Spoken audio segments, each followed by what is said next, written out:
বাড়ি ঘর 10 লক্ষ টাকা, আসবাবপত্র 90,000 টাকা, বিনিয়োগ 10,000 টাকা, গহনাপত্র 80,000 টাকা, হাতে নগদ 3,000 টাকা এবং ব্যাংক ঋণ 6,000 টাকা। সম্পূর্ণ ক্ষেত্রে ভাই গ্যাস, পানি ও বিদ্যুৎ খরচ 1,500 টাকা বাকি আছে। আর 2 নম্বর হলো বিনিয়োগে সুদ 1,000 টাকা পাওয়া যায়নি। ক নম্বর প্রশ্নে ডাক্তার মাহাদির পারিবারিক তহবিলের পরিমাণ নির্ণয় করো। আচ্ছা তাহলে সবগুলো যোগফল কত হয়? 11,83,000 বিয়োগ 6,000। 11,00,000 লাস্টে কত লিখছেন এটা? 11,77,000 জানতে হলো পারিবারিক তহবিল। হবে আচ্ছা ক নাম্বার কি বলছে? আয় বিবরণী আয় ব্যয় বিবরণী আমরা কিভাবে করব? স্যার আয় সমূহ থেকে ব্যয় সমূহ বিয়োগ। একটু খেয়াল রাখবা বিবরণীর কথা আর হিসাবের কথা যখন হিসাব বলবে তখন দুই দিকে একটা ডেবিট দিক একটা ক্রেডিট দিক দুই দিকে লাগবে বা যখন বিবরণী বলবে তখন উপরে নিচে তাহলে বিবরণী আর হিসাবের মধ্যে ব্যবধান কি? স্যার হিসাবে ডেবিট দিক থাকবে, ক্রেডিট দিক থাকবে আর বিবরণীতে উপরে নিচে। উপরে নিচে ঘরকে দিলা দেব না দিলা দেব তিনটা কারণ কি সমন্বয় আছে। আমরা কটা দিছি আমরা তিনটে দিছি স্যার আর একটা দিছি না আর তিনটা হইছে সবগুলো আয় থেকে সবগুলো ব্যয় বিয়োগ। বিয়োগ আয়ের মধ্যে কি কি আছে? বেতন আছে 3,63,000 বিনিয়োগ 1,500 সমন্বয় আছে 1,000 সমন্বয় আছে বকেয়া কত?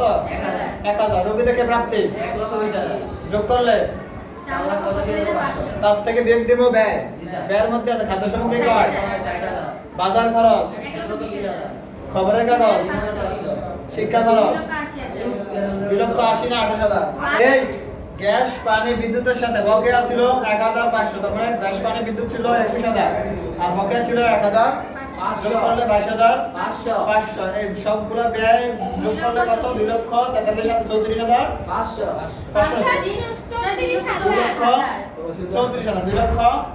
2,34,000 আয় ছিল 4,85,500 4,85,500 থেকে 2,34,000 বিয়োগ করে 2,51,000 এই 2,51,500 নাম কি?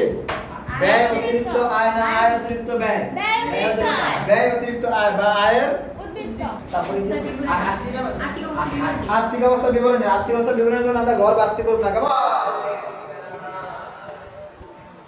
আস্তে স্যার 10 এর মধ্যে আর্থিক অবস্থা বিবরণী একরকম আর 12 অধ্যায়ে একটা আরেকরকম। না আর 10 এর মধ্যে আর্থিক অবস্থা বিবরণী 12 অধ্যায় আর্থিক অবস্থা বিবরণী একই রকম হ্যাঁ এটা তো ছোট হবে এটা তো সবগুলো একই নাই মানে 10 এর মধ্যে ফিডিয়া মানে কেমন হাঁটা করে গেছে। আচ্ছা আয় 10 এর মধ্যে যে আর্থিক অবস্থা বিবরণী সেক্ষেত্রে দুইটা ভাগ হয় সম্পত্তি সমূহ এবং দায়। দায় ও মালিকানা সত্ত্ব আর এখানে আবার দায় ও পারিবারিক তহবিল তাহলে ওখানে হলো সম্পত্তি তহবিল আর এখানে পারিবারিক তহবিল মানে গ নম্বর কি গ নম্বর আল্লাহ স্যার যত আচ্ছা আর্থিক অবস্থা বিবরণী প্রথমে কি নেব আর্থিক অবস্থা বিবরণী এই আর্থিক অবস্থা বিবরণী বের করতে হয় সম্পদ ইকুয়াল টু দায় সম্পদ সমান দায় এবং পারিবারিক তহবিল সম্পত্তির ভিতরে কি আছে বাড়ি ঘর কত টাকা 10 লক্ষ আসবাবপত্র বিনিয়োগ স্যার আমরা আরেকটা নিয়ম করব স্যার আচ্ছা বাড়িঘর 10 লক্ষ আসবাবপত্র বিনিয়োগ 10,000 বকেয়া সুদ গহনাপত্র 11,000 না 80,000 হাতে নগদ নিয়ে কথা আছে হাতে নগদ কোনটা আসবে সমাপনী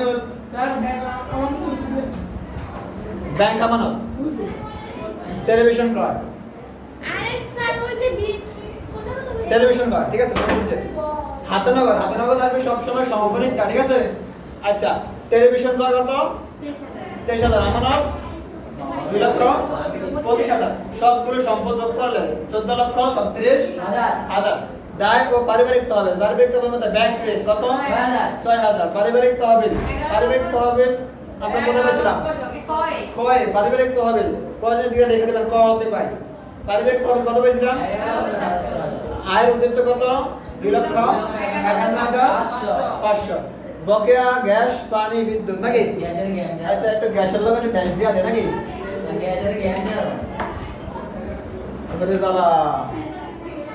আচ্ছা বকেয়া গ্যাস পানি বিদ্যুৎ কত টাকা 1500 সবগুলো যোগ করলে 14,000 14,30,000 6,000 আর 14,30,000 যোগ করলে 14,36,000 তাহলে মোট সম্পত্তি 14,36,000 মোট দায় 14,36,000